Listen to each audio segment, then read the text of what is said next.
Hola a todos. En la consulta de ginecología, vi por casualidad a mi marido de la mano de su antiguo amor, esperando una buena noticia. Decidí irme al extranjero en secreto, dar a luz y convertirme en una persona muerta. Cuando mi marido se enteró, se puso pálido como un fantasma y vino a toda prisa a buscar al niño. Mis manos temblaban mientras las posaba con cuidado sobre mi vientre de 8 meses. La ecografía que sostenía en la mano aún parecía guardar calor. El médico acababa de decir: no es uno, son 3. Trillizos. Era una felicidad tan abrumadora que me dejaba sin aliento. Quería correr a contarle la noticia a mi marido, Javier.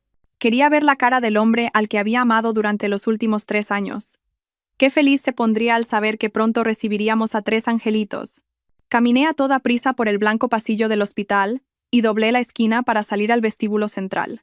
Pero entonces, mis pies se detuvieron, como clavados a las baldosas. La consulta número 3. Una espalda ancha y fuerte visible a través de la puerta entreabierta. Era Javier, una figura tan familiar que reconocí hasta su respiración. Estaba allí, pero no solo. Su mano, la que yo tanto anhelaba sostener, sujetaba con fuerza la de otra mujer. Era Valeria, su primer amor profundo, la mujer que lo había abandonado hacía 3 años para irse a estudiar al extranjero. Justo cuando nosotros empezábamos nuestro matrimonio, sentí que el corazón se me paraba. ¿Por qué estaban ellos aquí, en esta consulta de ginecología? Contuve la respiración y aguzé el oído. La voz del médico desde dentro sonó fría y clara, como una sentencia. Felicidades. Está de 6 semanas y el feto se está desarrollando muy sano. 6 semanas. La ecografía de los trillizos en mi mano se sintió de repente pesada como una piedra.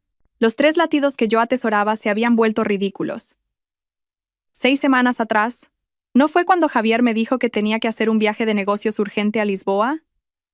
Resulta que su destino de negocios estaba aquí. Su frialdad hacia mí últimamente no era por preocupación a que afectara al bebé, sino porque tenía otras cosas en mente. Las piernas me fallaron y tuve que apoyarme en la fría pared para no caerme. El pasillo del hospital parecía dar vueltas. Vi a Valeria apoyarse débilmente en el hombro de mi marido. Vi la tensión y la expectación en su rostro. Era una expresión que yo nunca le había visto. Tenía que irme. Un segundo más allí y no podría respirar. Abracé mi vientre y arrastré mis pesados pies. Mis 3 hijos, antes de que pudieran ver la luz del mundo, su padre ya se preparaba para recibir a otra vida. Al salir del hospital, el sol brillante me hirió los ojos. El móvil sonó con fuerza. Era mi suegra. Respiré hondo, conteniendo el sollozo que pugnaba por salir de mi garganta, y contesté. La voz afilada de mi suegra sonó de inmediato.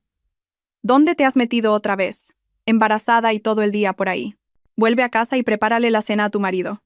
Con lo ocupado que está nuestro Javier, no le seas una carga. Moví los labios. Mamá, acabo de salir del médico. ¿Médico?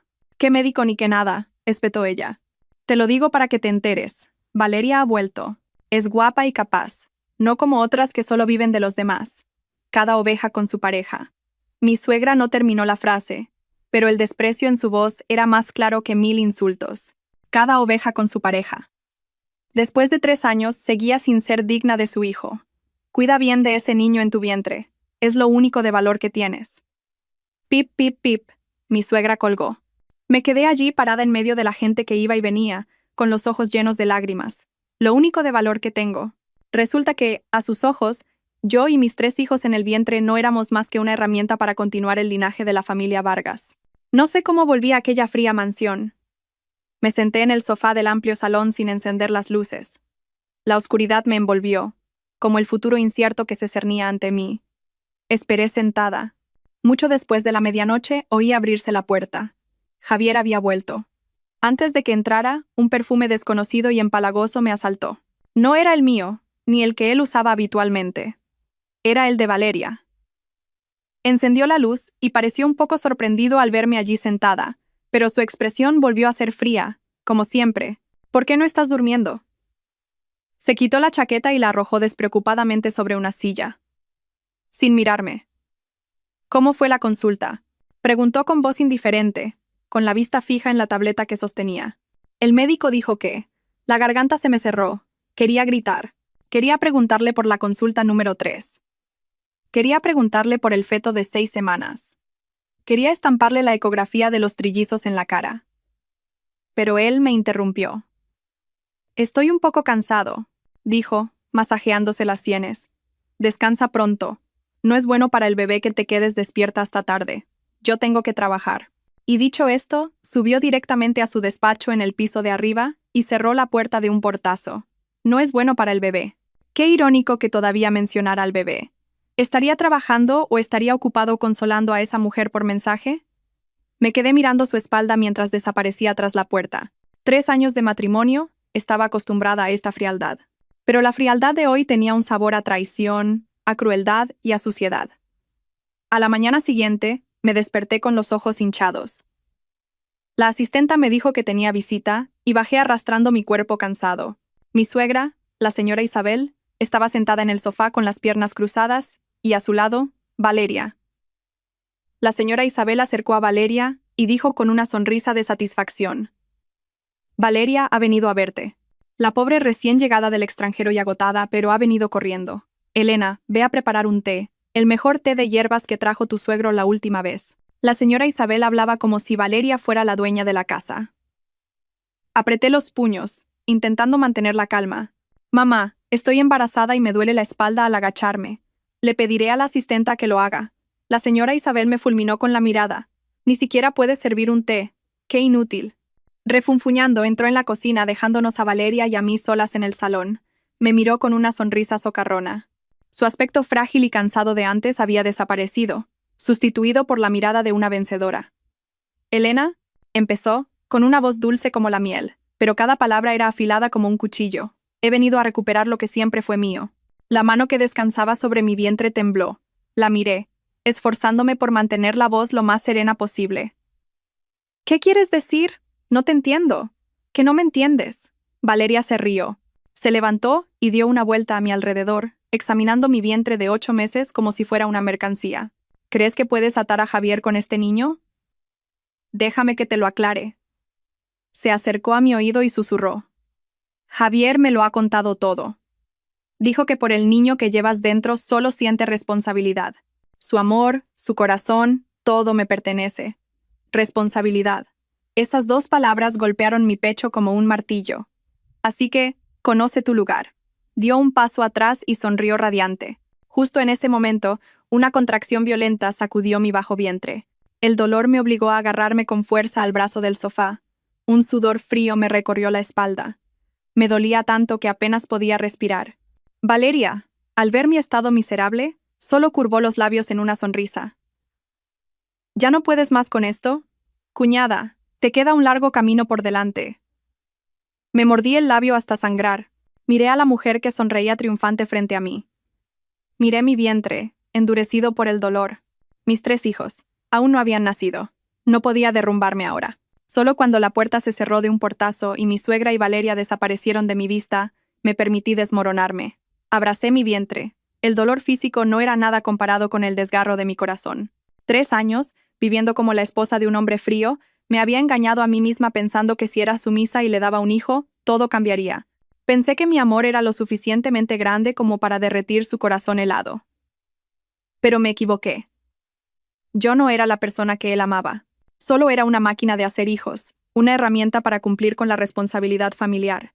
El amor y el respeto que había sentido por Javier se habían convertido en un dolor y un odio que me calaban hasta los huesos. Las palabras de Valeria, la mirada despectiva de la señora Isabel, todo se convirtió en un fuego que quemó todas mis ilusiones. De las cenizas solo quedaba la ira. No podía seguir viviendo así. Mis 3 hijos no merecían nacer en un hogar donde su madre era despreciada y su padre era infiel. Merecían una vida mejor, una madre fuerte que pudiera protegerlos. Con manos temblorosas, cogí el móvil y marqué un número familiar. La otra persona contestó casi al instante. Una voz cálida y preocupada sonó. Elena, ¿qué pasa? Era Mateo, mi mejor amigo de la universidad, ahora un abogado de renombre. Al oír su voz, el muro de fortaleza que había construido se derrumbó en un instante. Empecé a llorar desconsoladamente, sollozos ahogados e incontenibles. Mateo, no puedo más. Mateo escuchó en silencio toda mi historia mientras yo lloraba. Desde la escena en la consulta hasta la farsa de mi suegra y Valeria esa misma mañana. Cuando terminé de hablar, solo se oyó un profundo suspiro al otro lado de la línea. Sabía que él me había advertido sobre este matrimonio. 3 años atrás, cuando decidí casarme con Javier, Mateo fue el único que se opuso. Quiero el divorcio. Mi voz ahora estaba fría, desprovista de cualquier atisbo de debilidad. Pero antes, quiero que Javier y su familia paguen por esto. ¿Puedes ayudarme? Lo que tú quieras. La voz de Mateo era firme. Te ayudaré. Dime qué quieres hacer. Respiré hondo, dejando que el aire frío llenara mis pulmones. Quiero desaparecer. Fingiré que muero en el parto y sacaré a los niños del país en secreto. Y hice una pausa, recordando una cláusula del acuerdo prenupcial que Mateo me había aconsejado añadir. Quiero el 5% de las acciones del Grupo Vargas. Hubo un silencio de unos segundos al otro lado de la línea, luego oí a Mateo tomar una larga bocanada de aire. ¿Estás segura? Este plan es muy arriesgado. Estoy segura, respondí, sin un ápice de duda. Ellos me han acorralado. Es hora de salvarme a mí misma y a mis hijos. Ya no tengo nada que perder, Mateo. De acuerdo, dijo Mateo. Si estás decidida, te ayudaré con todas mis fuerzas. A partir de ahora, haz lo que yo te diga. Al colgar, miré por la ventana. El cielo estaba gris, como mi corazón. Acababa de nacer un plan loco y audaz. Sabía que el camino por delante sería difícil, pero por mis hijos no tenía otra opción. Javier dijo que tenía que irse de viaje de negocios durante una semana. No le pregunté a dónde, ni me importaba. Su ausencia en esa mansión solo aligeraría un poco el aire opresivo. Mi suegra tampoco volvió a llamar para molestarme. Supongo que estaría ocupada atendiendo a su futura nuera. Todo creaba una quietud perfecta para que yo empezara a actuar. El primer paso fue reunir pruebas. Usando otro teléfono, grabé todas las llamadas llenas de insultos y maldiciones que la señora Isabel me había hecho. Esas palabras venenosas serían parte de la documentación que Mateo necesitaba. Mientras ordenaba el despacho de Javier, en el que rara vez entraba, mi vista se detuvo en el cajón inferior del escritorio. Siempre estaba cerrado con llave. En 3 años nunca lo había visto abrirlo, ni me había preguntado qué había dentro. Pero hoy era diferente. Un extraño impulso me hizo querer saber qué secretos ocultaba el hombre que una vez amé. Recordé haberlo visto guardar un manojo de llaves de repuesto en una caja de madera en lo alto de una estantería. Con cuidado, bajé la caja. Efectivamente, dentro había una pequeña llave de aspecto antiguo. El corazón me latía con fuerza. Introduje la llave en la cerradura. ¡Clic! El sonido de la cerradura abriéndose resonó anormalmente fuerte en el silencio. Mis manos temblaban ligeramente. ¿Qué estoy haciendo? Estoy invadiendo su privacidad. Pero la imagen de él sosteniendo la mano de Valeria en el hospital borró toda duda. Ya no le debía nada. Abrí lentamente el cajón. No había mucho dentro. Solo un delgado fajo de papeles cuidadosamente insertado y un viejo diario con tapas de cuero negro. Cogí primero los papeles. Era un anexo al acuerdo prenupcial. Algo que nunca había visto. Pasé las páginas una a una, y entonces me quedé helada. Era una cláusula adicional, escrita con claridad. Si la parte B, Javier Vargas, causa un grave daño psicológico a la parte A, Elena García, debido a un acto de infidelidad, la parte A tendrá derecho al 5% de las acciones del Grupo Vargas y la custodia absoluta de los hijos. Debajo estaba su firma. Una caligrafía firme y decidida. La fecha de la firma era una semana después de nuestra boda. ¿Por qué? ¿Por qué firmaría una cláusula tan desfavorable para él? Era como si se estuviera poniendo una soga al cuello. Mi mente estaba en un caos. Mientras intentaba comprender la lógica detrás de esta acción, una pequeña foto se deslizó del fajo de papeles. Me agaché a recogerla. La foto estaba descolorida por el tiempo, con los bordes ligeramente gastados. En ella, una joven estaba en un estrado, presentando con pasión su colección de joyas. Las luces del escenario iluminaban su rostro, su sonrisa radiante, llena de confianza y entusiasmo.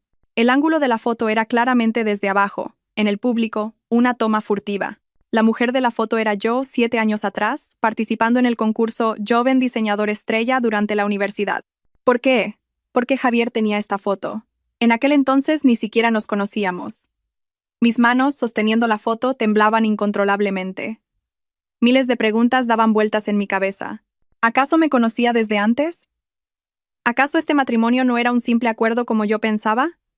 Sentí que había algo que desconocía por completo, un secreto enterrado bajo su fría apariencia. Dejé la foto y mis manos se dirigieron al diario de tapas de cuero negro. Una mezcla de miedo y curiosidad se apoderó de mí. ¿Debería leerlo? Era su mundo privado, sus pensamientos más íntimos. Pero enseguida me dije que tenía que saberlo. Tenía que saber quién era realmente el hombre con el que me había casado, el padre de mis hijos. Respiré hondo y abrí la primera página. La letra de Javier era firme y decidida, como su firma. Era un diario. Leí, y las lágrimas cayeron sin cesar. Resultó que detrás de su silencio había todo tipo de angustia y confusión. Resultó que no era tan frío como yo pensaba. Pasé a la página más reciente. Fecha tal, mi esposa está embarazada. Voy a ser padre. Un sentimiento indescriptible. Alegría y miedo a la vez. Miedo de no ser un buen padre. Miedo de no saber amar al niño, igual que no supe amar a su madre. Fecha tal, Valeria ha vuelto. Ha venido a buscarme. Mi madre parece muy contenta, pero yo no. El pasado es el pasado. Ahora lo que más temo es que Elena lo malinterprete. ¿Qué debo hacer? No quiero perderla. De ninguna manera. El último diario estaba escrito hacía unos días, la letra ligeramente desordenada, como si el escritor estuviera muy confundido. Hoy me ha mirado con una extrañeza en sus ojos. Esa mirada me ha dolido más que 1000 cuchillos. Sé que la he herido, pero no sé cómo explicárselo. Elena, por favor, no me dejes.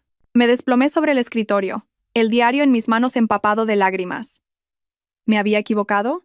¿Todo lo que vi, todo lo que oí, era solo la superficie de otra verdad? ¿Este hombre me amaba? Sus sentimientos por mí no eran responsabilidad, sino un amor torpe que no sabía expresar. Una tenue esperanza, un poco de calor, se filtró en mi corazón helado. Pero, ¿y lo del hospital? ¿Y el feto de 6 semanas de Valeria? Si no la amaba, ¿por qué fue con ella a la consulta de ginecología? Estaba sentada aturdida en el despacho de Javier, mi mente en blanco, el viejo diario y la foto sobre el escritorio, como una burla a mi plan de venganza. Si lo que él escribió era verdad, ¿qué era yo? Una esposa que dudaba de un marido que la amaba en secreto, una persona que tramaba un plan para hacerle daño. El odio dentro de mí empezó a flaquear. Quizás debería esperar a que volviera. Quizás deberíamos hablar sinceramente una vez. Quizás todo era un terrible malentendido. Justo en ese momento, sonó mi móvil. Era mi suegra. Al ver esas 2 palabras, la pequeña esperanza que había florecido en mí se marchitó a la mitad. Respiré hondo, reprimiendo la confusión en mi corazón, y contesté. Dígame, mamá. ¿Dónde estás ahora? La voz de la señora Isabel seguía siendo afilada. Este fin de semana viene un invitado importante a casa, así que limpia la habitación de invitados del 2º piso. No te olvides de cambiar las sábanas por el juego de seda de la mejor calidad que compré la otra vez. No saques las baratijas que usas tú. Fruncí el ceño. ¿Un invitado importante? ¿Quién es? La señora Isabel soltó una risa clara, la risa que soltaba cuando estaba muy satisfecha. ¿Quién va a ser? Valeria. Acaba de volver y todavía no se ha acostumbrado a su casa, así que le he dicho que venga a pasar unos días con nosotros, para que tenga compañía. Javier también está de acuerdo. Pronto será mi nuera. Ya sabes, trátala bien. Se me taponaron los oídos. Javier estaba de acuerdo. ¿Él estaba de acuerdo en que Valeria viniera a nuestra casa, a la casa de nuestro matrimonio? Mamá. Pero estoy embarazada y me cuesta subir y bajar escaleras para limpiar. Intenté poner una excusa. Aunque te cueste, tienes que hacerlo, espetó la señora Isabel. ¿Te crees gran cosa por estar embarazada? Solo buscas excusas para ser una vaga. Te lo digo. Ese niño en tu vientre es de la familia Vargas. Tú no vales nada. No te des aires y limpia bien. Que Valeria no se ría de ti. La señora Isabel continuó con una voz condescendiente. Y esta casa pronto recibirá a una nueva nuera. Será mejor que vayas haciendo las maletas, para que no te echen a la calle luego. Clic. La señora Isabel colgó. Me quedé de pie aturdida. El móvil en mi mano se sentía frío como el hielo. El diario, la vieja foto, las torpes palabras de amor, todo se volvió insignificante en un instante. Escribiera lo que escribiera, sintiera lo que sintiera, sus acciones lo decían todo. Dejó que su madre me insultara. Estuvo de acuerdo en que otra mujer entrara en su casa. Todo era un engaño. Quizás ese diario también era parte de la farsa. Una trampa para retenerme, para que diera a luz dócilmente. La ira y la decepción ardieron más intensamente que nunca, quemando toda la confusión y la duda dentro de mí. Cogí el móvil y marqué el número de Mateo. ¿Mateo? Mi voz era gélida, sin rastro de emoción. El plan sigue en pie. Nada ha cambiado. Al otro lado, Mateo respondió con una sola palabra, corta pero llena de confianza. Entendido. Javier regresó 2 días después. No dio ninguna explicación sobre su viaje de negocios. Solo dijo que esa noche cenaríamos todos en familia. No podía entender a quién se refería con familia. Una vaga inquietud se apoderó de mi corazón. Pero Asentí. Quería ver qué otra farsa querían montar él y su madre. La cena se sirvió en una lujosa mesa de madera maciza. El aire en el comedor era asfixiante. Mi suegro estaba sentado en la cabecera. Su rostro tan severo como siempre. Rara vez se involucraba en los asuntos de sus hijos. La señora Isabel estaba sentada a su lado, sin poder ocultar su expresión de suficiencia, y frente a mí estaba sentada Valeria. Llevaba un vestido de seda verde jade y un maquillaje ligero, pareciendo tan etérea y pura como un hada. Javier estaba sentado entre ella y yo, en silencio como una estatua de piedra. «Bueno, comamos todos», dijo la señora Isabel rompiendo el silencio. Hoy Valeria ha entrado especialmente en la cocina para preparar algunos de sus platos estrella. La chica no solo es guapa, sino que también es buena. Nuestro Javier tiene mucha suerte. Dicho esto, la señora Isabel le sirvió un trozo de estofado de ternera en el plato de Javier. Él solo asintió ligeramente, sin decir nada. Durante toda la cena, la señora Isabel no paró de hablar de los logros de Valeria en el extranjero, de cuántos hombres la pretendían, pero ella solo tenía ojos para Javier. Cada una de sus palabras era como una aguja clavándose en mi corazón. Yo solo comía en silencio, con la cabeza gacha, tratando de no mostrar ninguna emoción en mi rostro. Pero quizás mi propia existencia en esta cena era superflua. En ese momento, Valeria se levantó con una copa de vino tinto. Sonrió elegantemente y dijo: «Suegro, déjeme servirle un poco más de vino».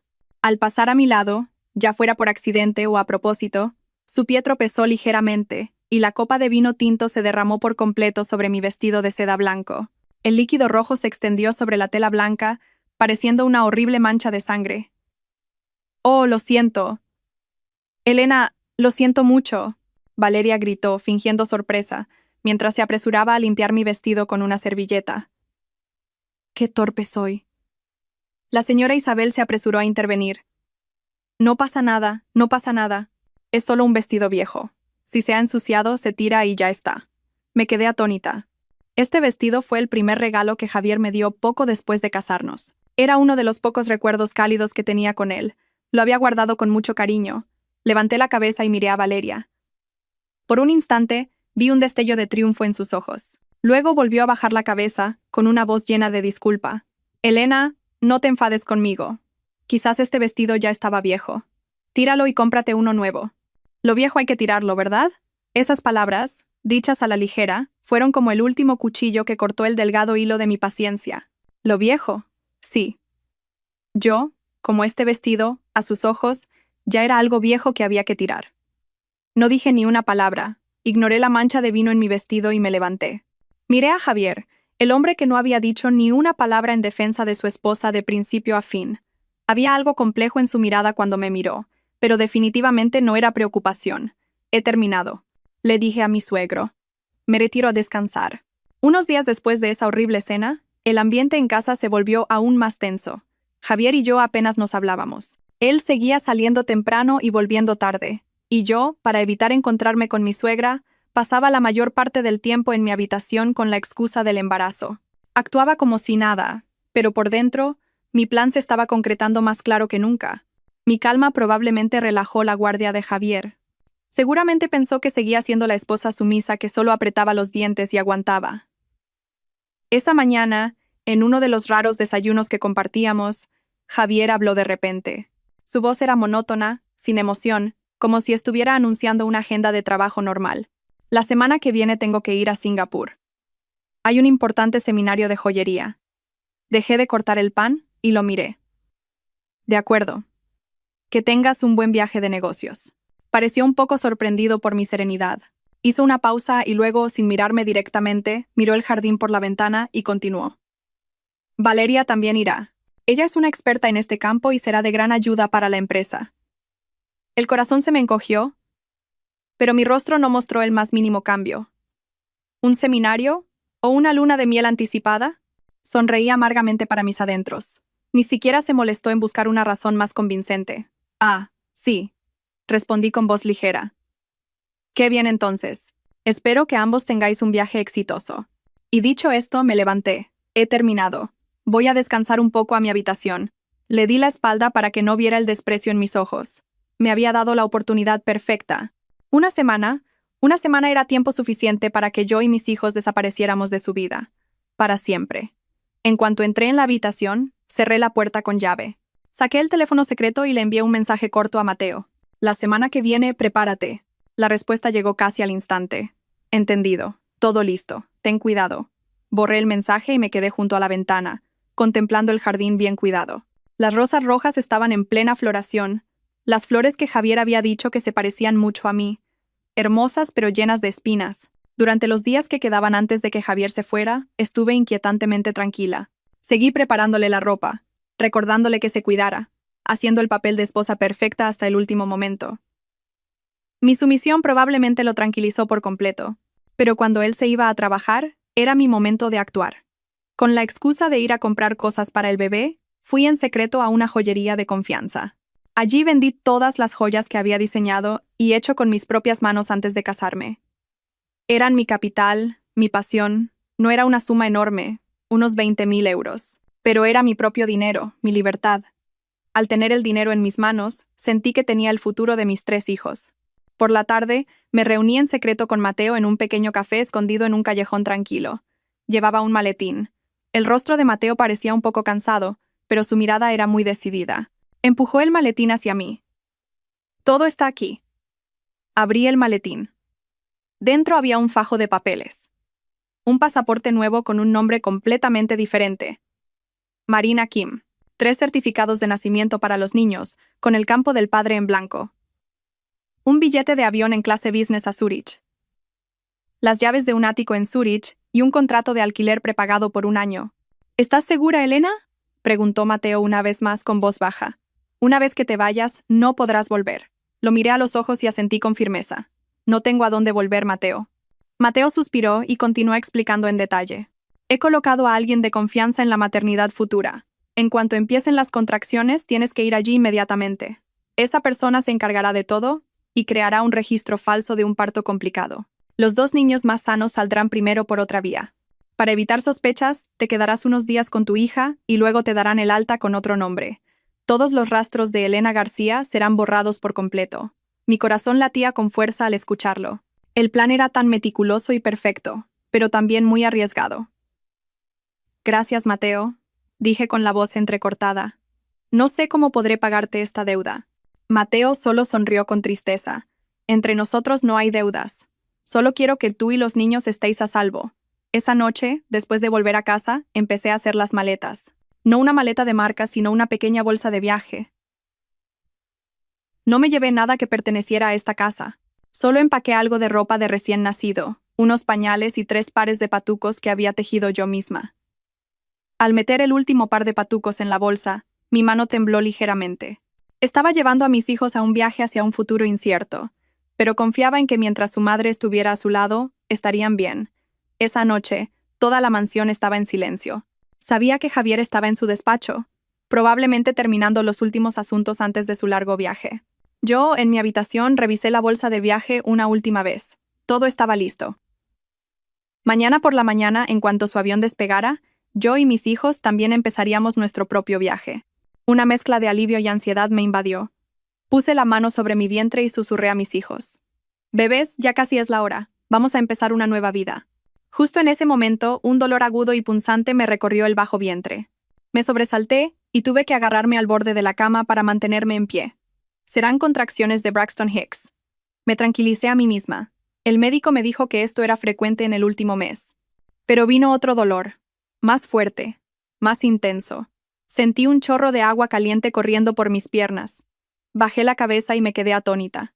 Había roto aguas. No. No puede ser. Todavía faltaba casi un mes para la fecha prevista. ¿Por qué? ¿Por qué justo ahora? Mi plan, el plan perfecto calculado hasta el más mínimo detalle, se derrumbó en un instante como un castillo de arena arrastrado por las olas. Todo estaba planeado para que ocurriera después de que Javier se fuera. Ahora él todavía estaba en casa. Si se daba cuenta, todo se acabaría. Los dolores se hicieron más frecuentes. Caí al suelo, sudando a mares. Apreté los labios con fuerza, sin soltar ni un solo grito. ¿Qué debía hacer? ¿Llamar a Mateo? Pero, ¿cómo podría entrar aquí? ¿Llamar a una ambulancia? El hospital se pondría en contacto con Javier inmediatamente. En medio de la confusión extrema, me arrastré hacia la bolsa, intentando sacar el teléfono secreto. Mis dedos temblaban. Apenas pude marcar el número de Mateo. Mateo. Jadeé con la voz rota por el dolor. Ayúdame. Elena, ¿qué pasa? La voz de Mateo al otro lado de la línea estaba llena de pánico. He roto aguas, dije entrecortadamente. Creo que voy a dar a luz. El plan. Hay que cambiar el plan. Cuando dije eso, otra contracción violenta me golpeó y no pude seguir hablando. El teléfono se me cayó de la mano y rodó por el suelo. Me acurruqué, abrazando mi vientre. La puerta del despacho de Javier seguía firmemente cerrada. Él no tenía ni idea. A solo unos pasos de distancia, su esposa y sus hijos estaban al borde de la vida y la muerte. El dolor desgarraba todos mis pensamientos. Mi mundo se redujo a las contracciones intermitentes y a mi propia respiración agitada. No sé cómo lo hizo Mateo. Solo recuerdo vagamente que me devolvió la llamada y, con una voz urgente pero tratando de mantener la calma, me dio instrucciones mientras yo estaba medio inconsciente de dolor. Elena, escúchame. ¿Puedes arrastrarte hasta la puerta de atrás? La que da al jardín. Te estoy esperando allí. Tienes que ser fuerte. No sé de dónde saqué las fuerzas. Quizás fue el instinto maternal. Apreté los dientes y, apoyándome en la pared, salí poco a poco de la habitación. Por suerte, la asistenta ya se había ido y Javier seguía en su despacho con la puerta cerrada. El largo pasillo parecía interminable. Cada metro que avanzaba se sentía como un siglo. Finalmente, cuando abrí la puerta de atrás, Mateo entró corriendo. Su rostro estaba pálido de preocupación.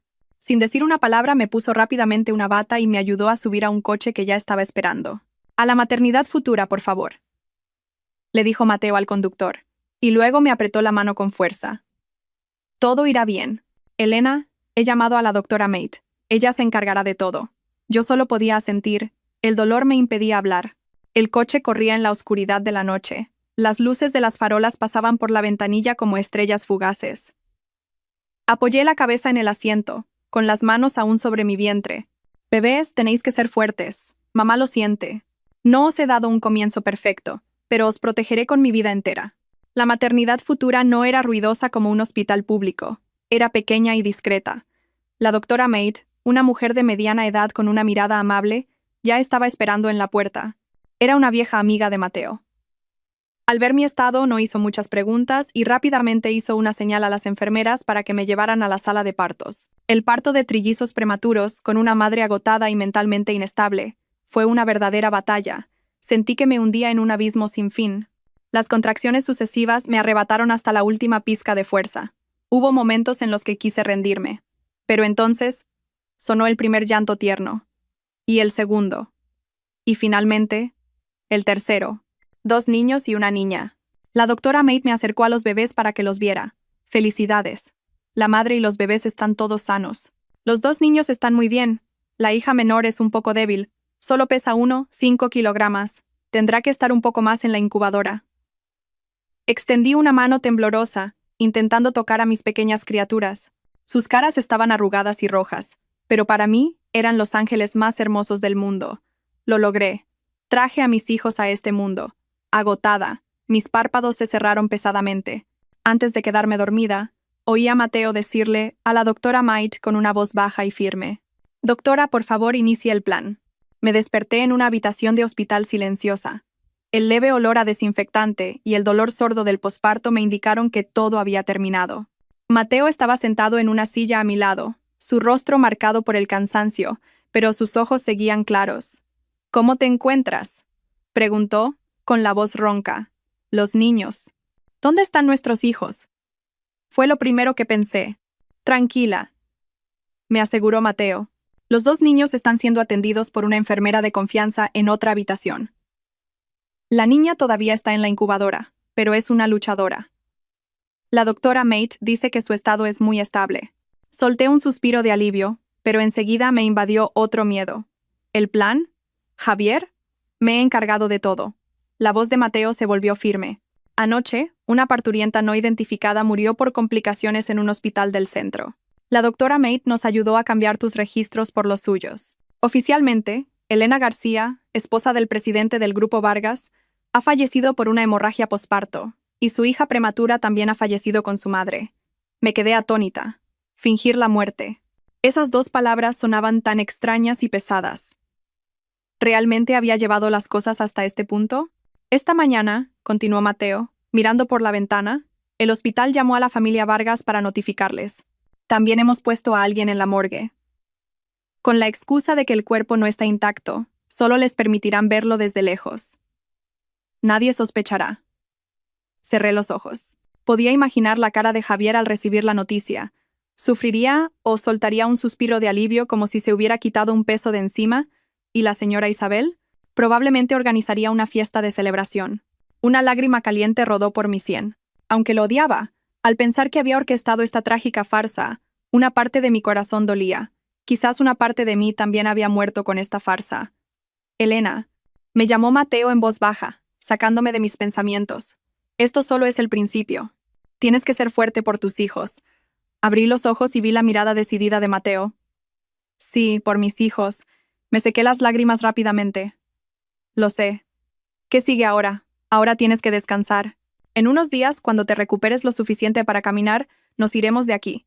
Tengo todos los documentos y la ruta de escape para ti y tus hijos preparados. Aunque no lo presencié, por las historias que Mateo me contó de vez en cuando, pude imaginar lo loco que se volvió Javier ese día. Mateo había puesto a alguien a vigilar la situación de la familia Vargas, y lo que sucedió superó por completo mis expectativas. La llamada del hospital llegó cuando Javier y Valeria estaban haciendo el check-in en el aeropuerto. Según la persona de Mateo, cuando un agente de seguridad llamó su nombre para que atendiera una llamada urgente, el rostro de Javier seguía siendo gélido, pero solo unos segundos después, la gente a su alrededor vio cómo se quedaba paralizado y dejaba caer el móvil al suelo. Valeria corrió a ayudarlo, pero él la apartó bruscamente. Sin decir una palabra, salió corriendo del aeropuerto como un loco, dejando a Valeria y las maletas allí plantadas. Ni siquiera pensó en coger el coche, paró un taxi y gritó la dirección del hospital. Cuando Javier irrumpió en el hospital, parecía una bestia herida. Según Mateo, no quedaba ni rastro de la habitual calma y sofisticación del famoso presidente de grupo. Tenía el pelo revuelto, la camisa de marca arrugada y los ojos inyectados en sangre. Agarró al médico de guardia por el cuello y le gruñó. ¿Dónde está mi esposa? ¿Y la doctora Mate? Tráigamela ahora mismo. Cuando la doctora Mate apareció con la expresión triste que había preparado, solo negó con la cabeza y dijo: Lo siento, señor Vargas. La señora tuvo una hemorragia demasiado grave. Hicimos todo lo posible.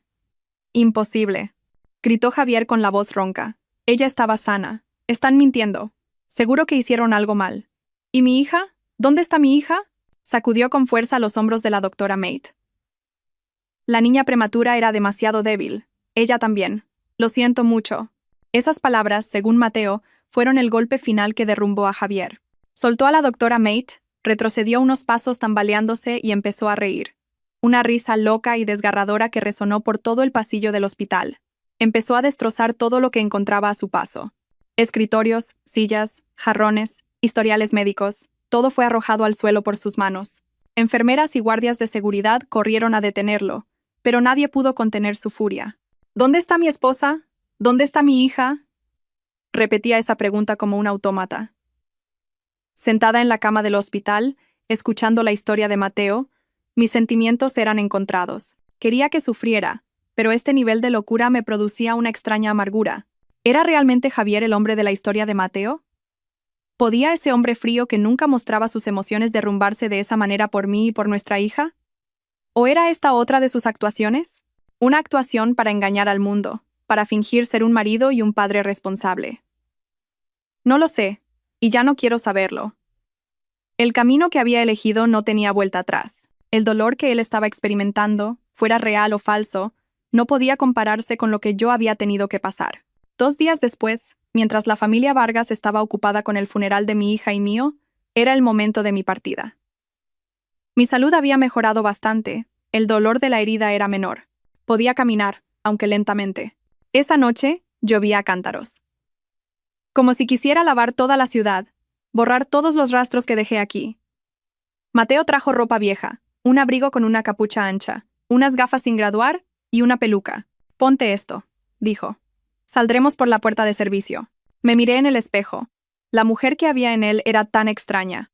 Un rostro pálido y cansado, un corte de pelo corto y poco favorecedor, y unas gafas grandes que cubrían casi la mitad de su cara.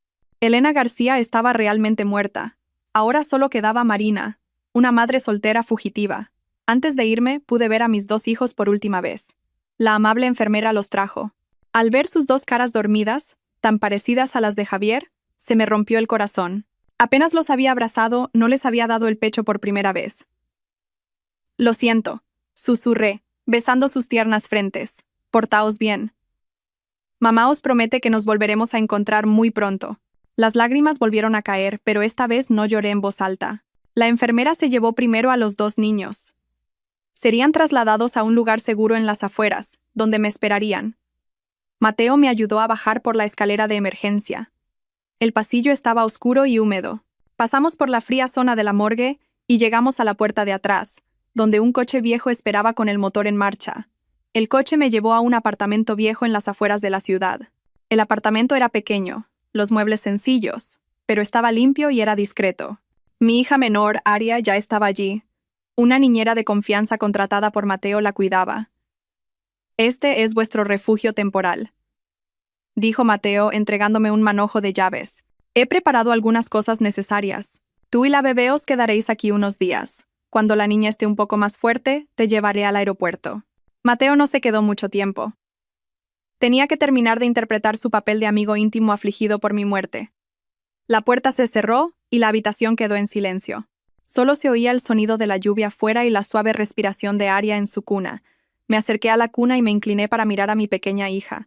Era tan pequeña y frágil. La cogí en brazos con cuidado. Su calor era lo único que calentaba mi corazón. Me senté junto a la ventana, sosteniéndola, mirando la lluvia blanca caer afuera. La huida había sido un éxito por el momento, pero sabía muy bien lo difícil que sería el camino por delante. Estuve exactamente una semana en ese viejo apartamento. Durante esa semana, viví en un estado de vaga aprensión. Solo sostenía a Aria, escuchando el sonido de la lluvia afuera y la débil respiración de la niña. La niña era más fuerte de lo que pensaba. Empezó a tomar el pecho, y su piel arrugada empezó a adquirir un tono rosado. La séptima noche, vino Mateo. No vino solo. Lo acompañaba una mujer de mediana edad de aspecto amable. «Esta es la enfermera jefe, la señora Kim. Te acompañará al aeropuerto», dijo Mateo con la voz un poco cansada. «Todo está listo. Marina», me llamó por mi nuevo nombre. Marina, un nombre bonito con la esperanza de una vida pacífica, me entregó un fajo de papeles. Todo estaba perfectamente arreglado. Elena García. Hizo una pausa, como si ese nombre se le atascara en la garganta. Fue incinerada ayer. Javier fue a recoger las cenizas. Se me encogió el corazón. ¿Fue a recoger mis cenizas? No sé cuál era mi sentimiento en ese momento. ¿Satisfacción? ¿O una vaga amargura? El hombre que no me dio ni una pizca de calor mientras estaba viva, vino a recoger mis cenizas después de mi muerte. ¡Qué ridículo! Leo y Hugo han llegado a Suiza sanos y salvos. Están siendo bien atendidos en un centro médico privado, esperando a su madre y a su hermana pequeña. Continuó Mateo devolviéndome a la realidad. Asentí y envolví a Aria con cuidado en una manta cálida. Me puse la ropa que Mateo había traído, la peluca y las grandes gafas de pasta. Mi aspecto en el espejo era irreconocible, incluso para mí. Salimos hacia el aeropuerto al amanecer. La ciudad aún no se había despertado, envuelta en una fina niebla. Pasamos por la puerta de embarque prioritario, y todos los trámites se realizaron con una rapidez sorprendente. Seguro que Mateo había hecho un gran esfuerzo. Durante todo el proceso, mi corazón latía como si se me fuera a salir del pecho. Tenía miedo de que alguien gritara mi nombre, miedo de que esa puerta se abriera y apareciera Javier. Mateo me acompañó hasta la puerta de embarque del avión. Elena. Dijo mi nombre real sin querer, y se corrigió apresuradamente. Marina, cuando llegues, mi gente te estará esperando. El dinero de las joyas ya está todo transferido a tu nueva cuenta. Cuídate. Miré a mi único amigo. Por mí se había jugado todo. Mateo, esta deuda. No hables de deudas. Me interrumpió, con una sonrisa triste. Entre nosotros no se dicen esas cosas. Solo quiero que tú y los niños estéis bien. Dudó, como si quisiera decir algo más, pero al final no lo hizo. Vete, no mires atrás. Abracé a Aria con fuerza y crucé la puerta, y no miré atrás. El avión despegó en la oscuridad, volando hacia un cielo desconocido. Miré la ciudad de abajo. Las luces se fueron alejando. Se volvieron borrosas y desaparecieron entre las nubes. Las lágrimas cayeron, pero no eran lágrimas de debilidad, eran lágrimas de renacimiento. Adiós. Adiós a la vida de Elena García. Adiós a un pasado lleno de dolor y humillación. A partir de ahora, soy Marina. Voy a vivir una nueva vida, por mis hijos y por mí misma. 5 años, tiempo suficiente para convertir una herida sangrante en una cicatriz tenue, y una mujer débil que solo lloraba en una madre fuerte. Los primeros días en Zúrich, esta tierra extraña, fueron un infierno. No sabía alemán, no conocía a nadie.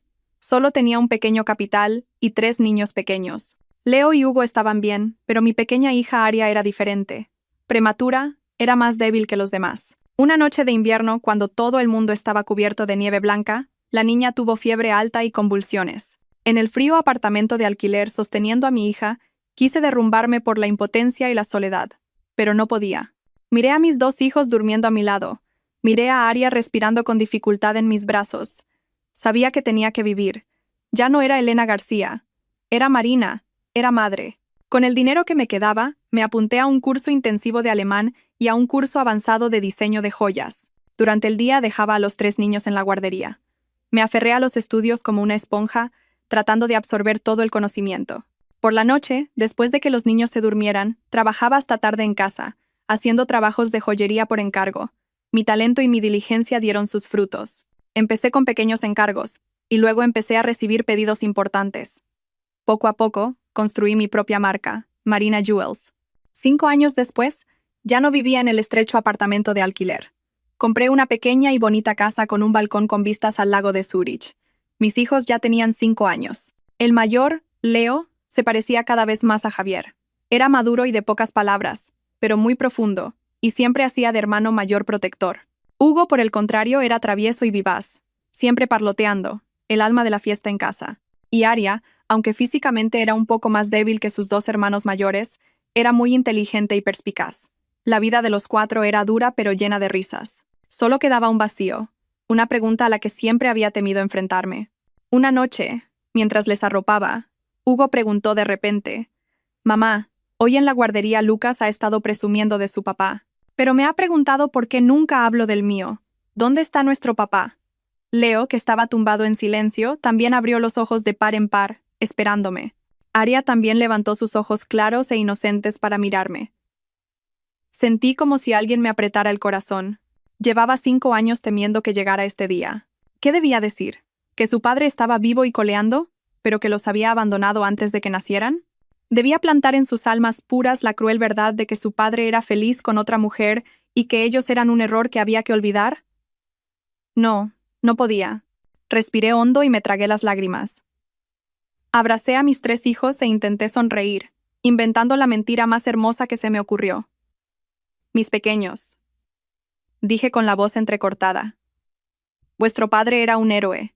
«¿Un héroe?», preguntó Aria con los ojos brillantes. «Sí». Le di un beso en la frente.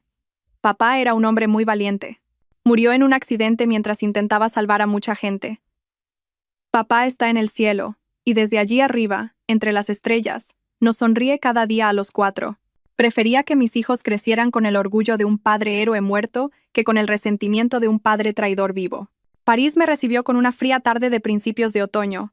El aire estaba impregnado del olor a pan recién hecho y a perfume intenso. Estaba aquí como una de las principales diseñadoras invitadas a la Semana de la Joyería de París, uno de los eventos más prestigiosos de la industria. Era un gran paso en mi carrera. Un reconocimiento ganado con 5 años de esfuerzo incesante, con sangre y lágrimas. Esa noche era la gala de premios. Me paré frente al espejo, observando mi reflejo. Llevaba un vestido de noche azul zafiro ceñido al cuerpo, el pelo corto peinado con un estilo atrevido, y los labios pintados de un rojo intenso. Ya no era la Elena García de pelo largo y débil, que siempre llevaba vestidos de colores claros para complacer a su suegra. Era Marina, segura de sí misma, independiente y con un toque de dureza. El nombre de mi colección era El Renacer del Fénix. Era la historia de mi vida. Un fénix que, creído muerto, quemado en las llamas de la traición y la desesperación, renacía de sus cenizas, más brillante y fuerte. Y entonces, llamaron mi nombre. El premio más prestigioso, el de Diseñador Innovador del Año, es para la diseñadora Marina, por su colección El Renacer del Fénix. Todo el público estalló en aplausos. Los flashes de las cámaras eran tan intensos que me deslumbraron un poco. Subí al escenario, con el corazón latiéndome con fuerza. Recibí el trofeo de manos del presidente del comité organizador y, sonriendo, empecé mi discurso de agradecimiento en un francés fluido que había practicado diligentemente. Agradecí a los organizadores y a mis colegas por creer en mí. Y por último, miré directamente a la lente de la cámara y dije con voz emocionada: quiero dedicar este premio a las 3 razones de mi vida. Mis pequeños ángeles que me esperan en Zúrich, Leo, Hugo y Aria. Vosotros me disteis la fuerza para renacer de estas cenizas. En la fiesta de celebración posterior a la gala, mucha gente se acercó a darme la mano e intercambiar tarjetas de visita. Yo sonreía socialmente, rechazando cortésmente las ofertas tentadoras. Me quedé sola junto a un enorme ventanal, contemplando la reluciente Torre Eiffel con una copa de champán en la mano. Acababa de enviar un mensaje a mis hijos presumiendo del trofeo, cuando de repente sentí una mirada fría, pero ardiente como una llama, que me atravesaba la espalda. Esa mirada, habían pasado 5 años. Había intentado olvidarla, pero nunca podría. Mi corazón se detuvo por un instante, y sentí una opresión en el pecho. No, no puede ser. Debe ser una alucinación. Intenté mantener la calma, diciéndome a mí misma que era solo una coincidencia. Esto era París, ¿cómo podría estar él aquí? Pero la mirada seguía fija en mí. No se apartó ni medio segundo. El ruidoso sonido de la fiesta se desvaneció. Solo quedaba el latido de mi corazón retumbando en mi pecho. Me giré lentamente, muy lentamente. El mundo es un pañuelo. No muy lejos de mí, de pie en silencio en un rincón, estaba él, Javier Vargas. 5 años, el tiempo había grabado unas pocas arrugas en las comisuras de sus ojos, haciéndolo parecer aún más frío y melancólico. Estaba más delgado que antes. El traje negro de marca le quedaba un poco holgado. Él también sostenía una copa de vino, pero sus ojos no estaban en la copa, sino fijos en mí. Por un instante, nuestras miradas se encontraron, y el tiempo pareció detenerse. Todo mi mundo se vino abajo. El dolor, el odio, el miedo que había enterrado con tanto esfuerzo durante 5 años resurgieron en un instante, desgarrando mi pecho. Me había reconocido. Javier curvó ligeramente los labios. Era una sonrisa indescifrable. Dejó la copa de vino en una mesa y empezó a caminar hacia mí.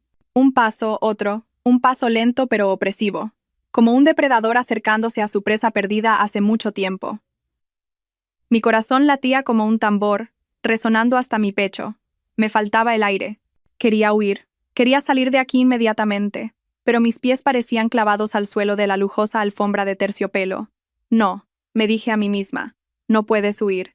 Ya no eres la débil Elena García de hace 5 años que solo lloraba. Eres Marina, una diseñadora premiada internacionalmente. Tienes que enfrentarte a él. Respiré hondo, intentando calmarme. Levanté la vista y le devolví la mirada. Iba a ver qué quería hacer. Javier se detuvo justo delante de mí. A un brazo de distancia, tan cerca que podía oler su familiar aroma. Ese frío aroma a sándalo en el que había enterrado mi cara en noches solitarias y desesperadas. «Felicidades», dijo el primero. Su voz era más ronca y profunda de lo que recordaba. Diseñadora Marina, un nombre muy bonito. El renacer del Fénix. Una colección muy significativa. Me estaba sondeando. Apreté la copa de vino en mi mano, las uñas se me clavaron en la piel, pero en mis labios se dibujó la sonrisa social perfecta que había practicado durante los últimos 5 años. Gracias. Disculpe, ¿quién es usted? Fingí no saber quién era. Quería ver su reacción. Un destello de decepción cruzó sus ojos, pero en solo un segundo fue ocultado por su habitual expresión fría. Extendió la mano, una mano larga y fuerte. Javier Vargas. Presidente del Grupo Vargas. Encantado de conocerla. No le di la mano, solo asentí ligeramente. Encantada, señor Vargas. Gracias por sus elogios. Ahora, si me disculpa, un amigo me está esperando.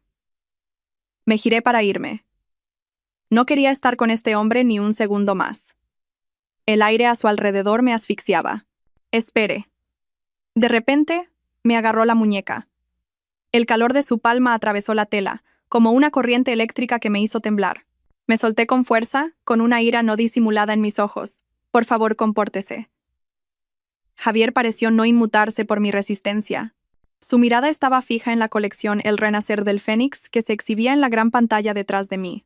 Su colección es muy especial, dijo, con la voz baja, como si hablara para sí mismo. Me recuerda a alguien, respondí fríamente. El mundo es grande, y hay millones de diseñadores. Es normal que las ideas puedan ser similares. Supongo que es un honor para mí. No. Volvió a mirarme directamente, sus ojos tan afilados como un cuchillo, como si vieran a través de mí. Las ideas pueden ser las mismas, pero el alma de un diseño no. La forma de tratar las líneas del jade, la forma de combinar el oro blanco con las piedras, es idéntica. Idéntica al estilo de alguien que conocí. Sentí un peso en el pecho, como una piedra. Intenté mantener la voz lo más serena posible. ¿Qué quiere decir? ¿Está insinuando que he plagiado? ¿Plagio? Javier curvó los labios en una sonrisa burlona. No. Ella no tuvo la oportunidad de que usted la plagiara. Porque ella se acercó un paso más, su voz tan baja que solo nosotros dos podíamos oírla entre la música suave y el tintineo de las copas. Está muerta. Me miró sin parpadear. Su nombre era Elena, era mi esposa. El muro de defensa que había construido durante 5 años parecía a punto de derrumbarse con esa sola frase. Mi esposa. Esas 2 palabras sonaban tan irónicas y amargas. Una vez anhelé que me llamara así, con una voz cálida y amorosa. No con la voz fría de un interrogatorio como ahora. Solté una risa hueca, una risa seca. ¿La esposa del presidente? Señor Vargas, ¿no se estará confundiendo? Su esposa, la señora Elena García, falleció hace 5 años, por una hemorragia posparto junto con su pobre hija. No me diga que el señor presidente lo ha olvidado.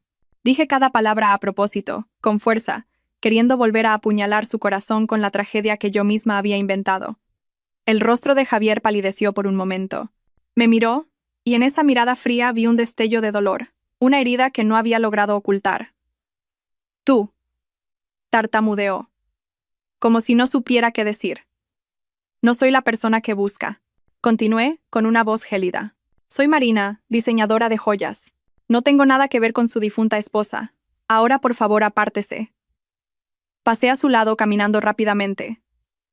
Tenía que irme de aquí antes de perder el control de mis emociones, pero Javier fue más rápido. Se interpuso en mi camino, me agarró los hombros con ambas manos y me obligó a mirarlo. Deja de mentir, Elena. ¿Crees que puedes engañarme? Puedes cambiarte el pelo, el maquillaje, pero no tus ojos.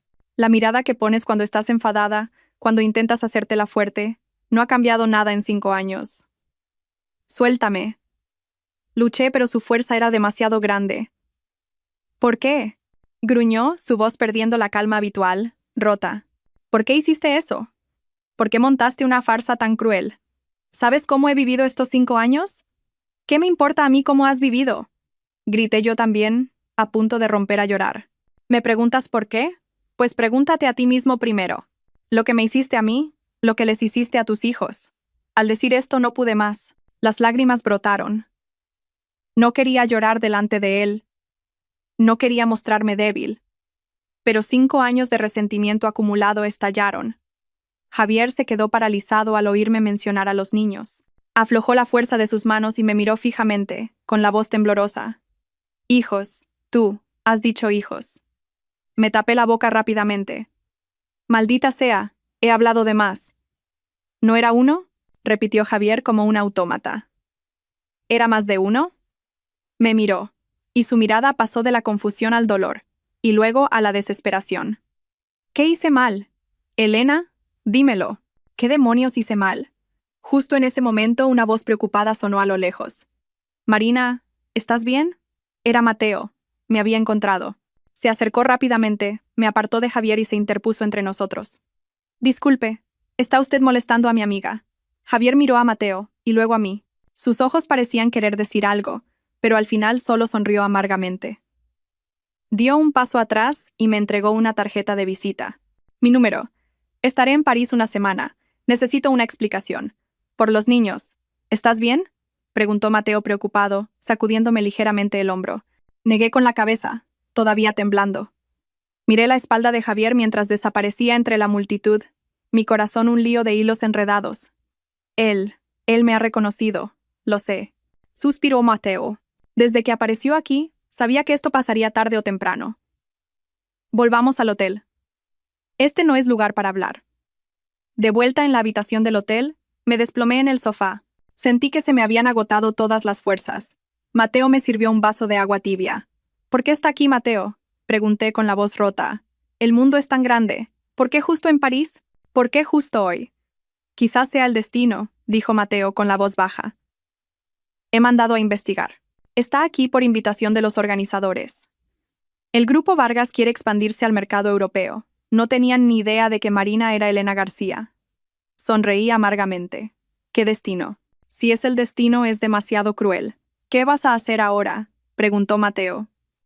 Ahora que sabe la verdad, no se rendirá fácilmente, especialmente después de saber de la existencia de los niños. Me abracé la cabeza, sintiéndome perdida. ¿Qué debía hacer? ¿Negarlo hasta el final?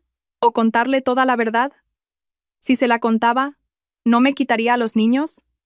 No lo sé. Confesé, con una voz llena de impotencia. Tengo mucho miedo, Mateo. Miedo de perder a mis hijos. Mateo se sentó a mi lado y me puso una mano en el hombro, consolándome. No temas. La ley suiza os protegerá a ti y a los niños. No puede hacer nada sin tu consentimiento. Justo en ese momento, sonó mi móvil. Un número desconocido. Supe al instante quién era. Dudé si contestar o no. Contesta, dijo Mateo.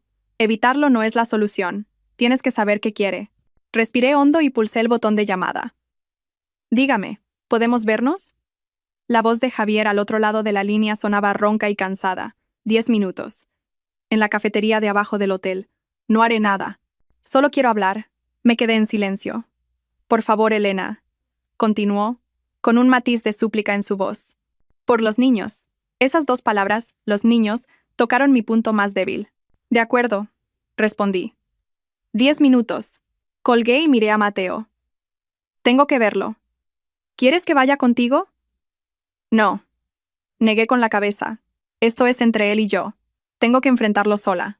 La cafetería estaba tranquila, y Javier ya estaba sentado esperando en una mesa apartada.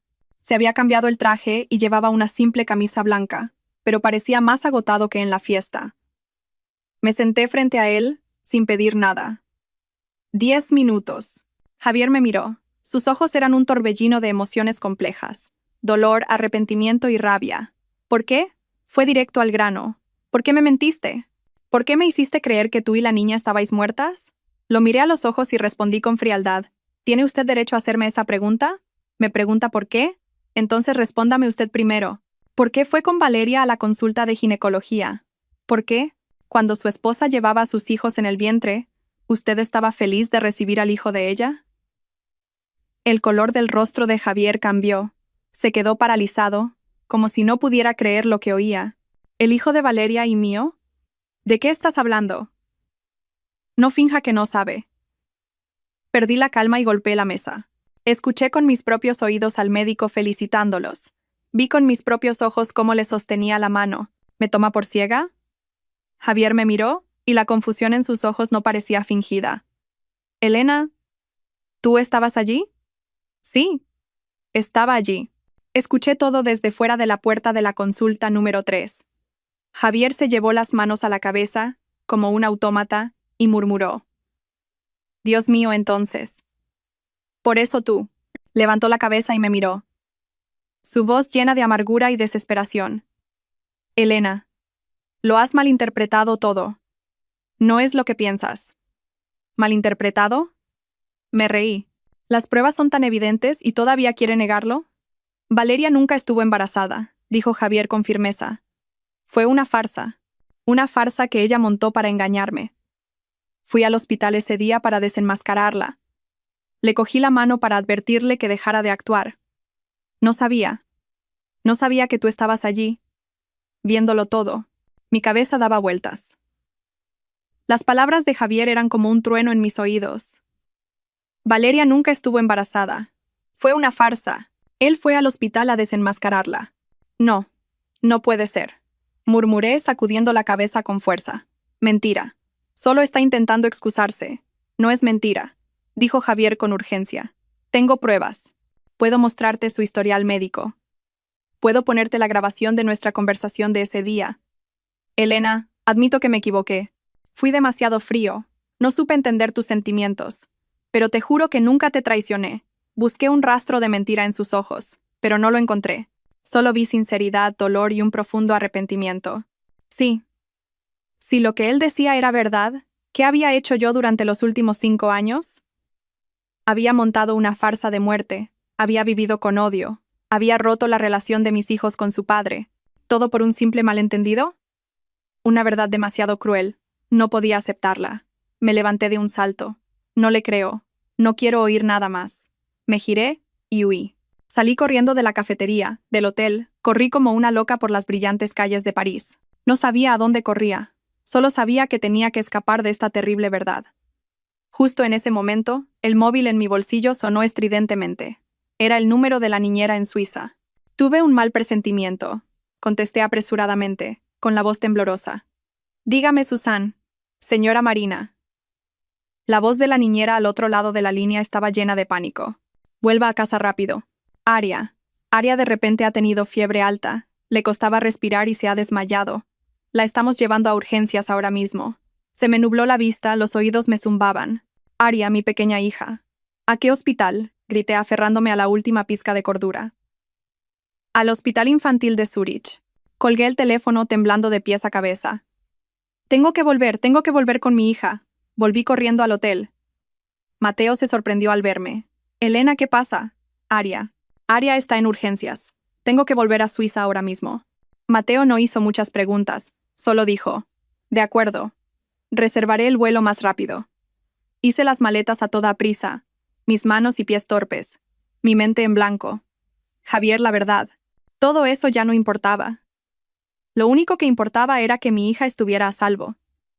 El vuelo de París a Zúrich se sintió como un siglo. Sentada en el avión, mi corazón ardía. Recé para que el cielo cuidara de mi hija. Cuando entré corriendo en la sala de urgencias del Hospital Infantil de Zúrich, vi a la niñera llorando desconsoladamente en la puerta.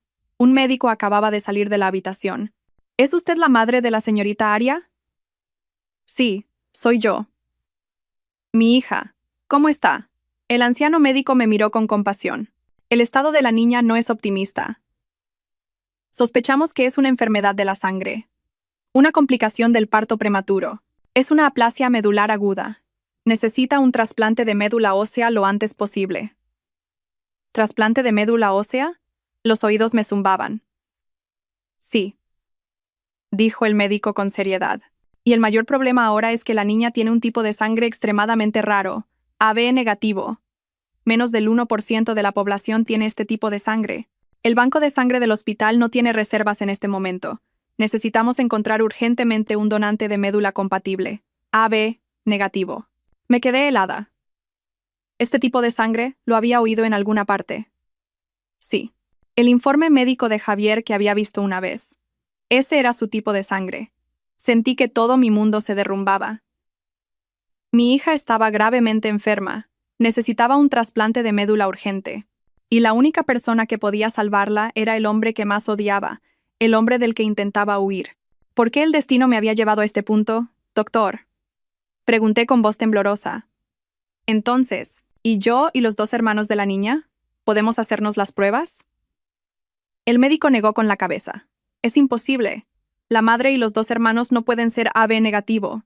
Necesitamos encontrar a alguien con el mismo tipo de sangre que la niña. Me desplomé en una silla de la sala de espera. La impotencia me abrumó. ¿Qué debía hacer? ¿Tenía que suplicarle? ¿Tenía que revelarle la existencia de los niños y dejar que él lo usara como condición para quitármelos? No, no podía. Llamé a Mateo casi llorando. Le conté todo. Mateo, al otro lado de la línea, también estaba atónito. Elena. No sé qué decir. Esto es. Mateo, ¿puedes ayudarme? Supliqué. ¿Puedes usar tus contactos para buscar en los bancos internacionales de médula ósea? Seguro que hay alguien compatible. De acuerdo. Lo intentaré, respondió Mateo. Sé que las esperanzas son escasas, pero Elena, la vida de Aria es lo más importante. Sí, no, le interrumpí. No le suplicaré. Nunca. Los 2 días siguientes fueron los más largos de mi vida.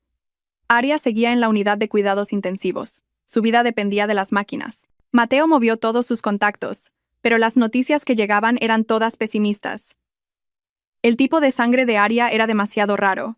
Encontrar un donante de médula compatible en tan poco tiempo era casi imposible. Sentada fuera de la habitación, mirando a mi hija a través del grueso cristal, sentí que mi corazón se rompía en pedazos. Era impotente.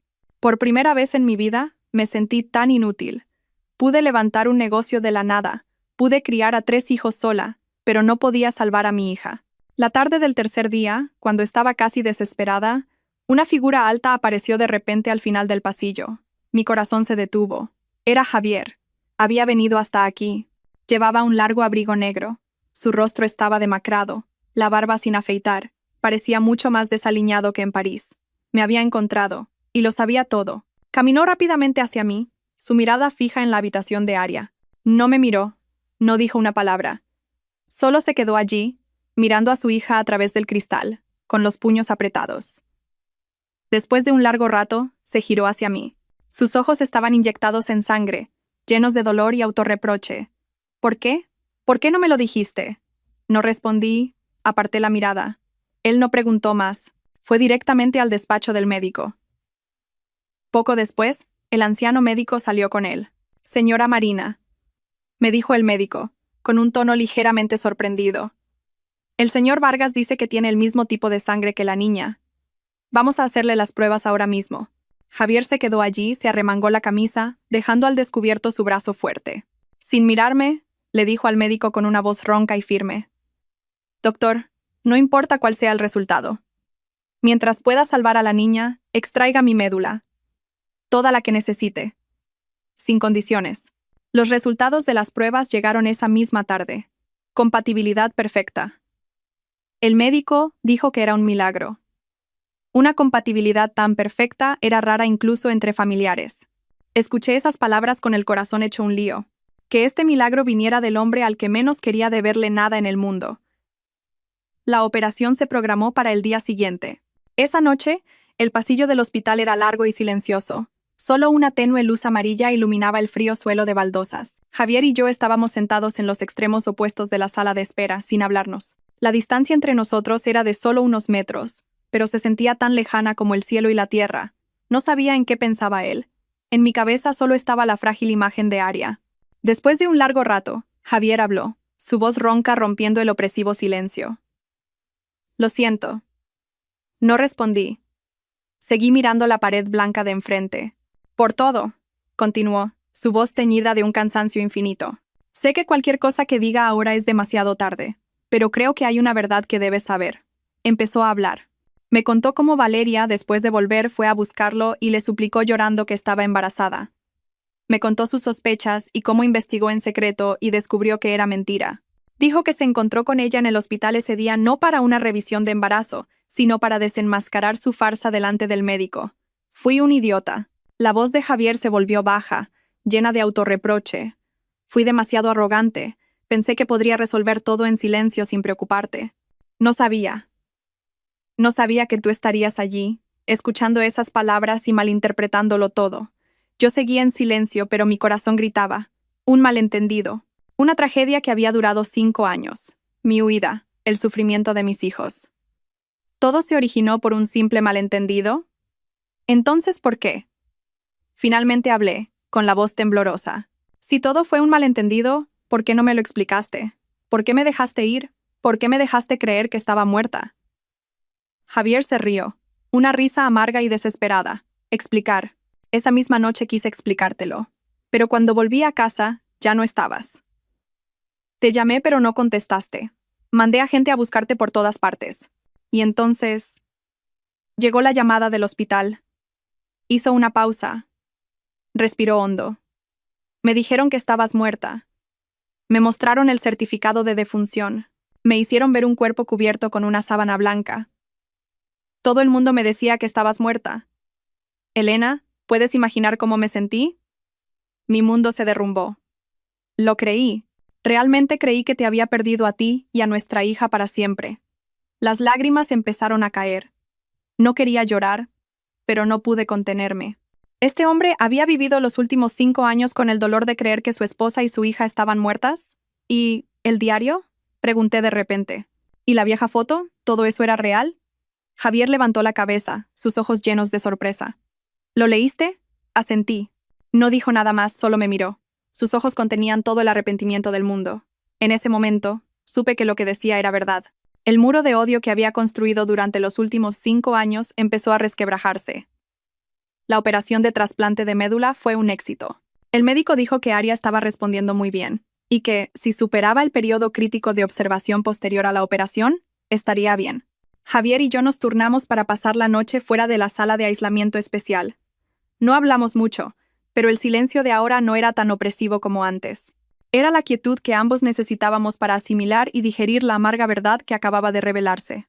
La aparición de Javier atrajo la atención de los medios de comunicación nacionales. Empezaron a circular noticias sobre el presidente del Grupo Vargas viajando a Suiza para encontrarse con una famosa diseñadora con una hija enferma. Por supuesto, nadie sabía la verdadera relación entre nosotros. Solo especulaban, inventando escandalosas historias de amor, y entonces llegó la verdadera tormenta. Una mañana, mientras dormía agotada en una silla de la sala de espera, recibí una llamada de Mateo. Su voz era urgente y llena de ira. «Elena, mira internet. Alguien te está difamando». Encendí rápidamente la tableta. Las portadas de numerosos tabloides, tanto nacionales como internacionales, estaban llenas de mis fotos, pero no como una diseñadora exitosa, sino como una desvergonzada tercera en discordia. Los titulares sensacionalistas me saltaron a la vista. La desvergonzada amante que fingió su muerte durante 5 años y ahora intenta robarle el padre a los hijos de otra. El artículo decía que Marina era en realidad la esposa muerta del presidente del Grupo Vargas, y que hace 5 años había huido con una gran suma de dinero de su marido tras una infidelidad, montando una farsa de muerte. Ahora, al ver que su exmarido seguía siendo rico, había vuelto para atraparlo usando a su hija enferma y destruir la felicidad de él y su nueva prometida. Esa nueva prometida no era otra que Valeria. Debajo había innumerables comentarios maliciosos e insultos. Me llamaban interesada, víbora, madre desalmada, que usaba a su hija como herramienta. Mis manos temblaban, la tableta se me cayó al suelo, mi mente se quedó en blanco. Valeria, tenía que ser ella. Nadie más que ella podía saber que había fingido mi muerte, y nadie más podía inventar una historia tan malvada y cruel. Sabía que estaba viva y se había adelantado. Un golpe mortal dirigido directamente a la reputación y la carrera que tanto me había costado construir y a mi sagrada maternidad. Justo en ese momento, Javier salió del despacho del médico. Vio mi palidez, vio la tableta en el suelo e inmediatamente se dio cuenta de la situación. Sin decir una palabra, se agachó a recogerla y leyó rápidamente el artículo. Vi cómo se le tensaba la mandíbula y cómo en sus ojos ardía una llama de ira que nunca antes había visto. Sin mirarme, dijo con una voz gélida: «Hace 5 años no pude protegerte, pero esta vez será diferente». Y dicho esto, sacó el móvil y marcó un número. «Dígame, abogado Jean, prepare una rueda de prensa internacional. Inmediatamente». La tormenta mediática llegó más rápida y violenta de lo que esperaba. Mi teléfono y el de Mateo no paraban de sonar. Los socios comerciales empezaron a llamar para preguntar. Varios contratos importantes estaban en peligro de ser cancelados. Marina Jewels, desde la cima de su reputación, se vio sumergida en un instante en el escupitajo de la opinión pública. Sentada en la sala de espera del hospital, me sentí impotente y agotada. Podía enfrentarme a cualquier dificultad, pero no podía soportar que la gente insultara mi maternidad y llamara a mi pequeña Aria una herramienta.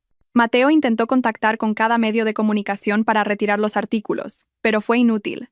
Claramente había una fuerza detrás de todo esto que lo controlaba todo. Querían hundirme en el barro, sin darme la oportunidad de volver a levantarme. Cuando estaba desesperada, Javier se acercó.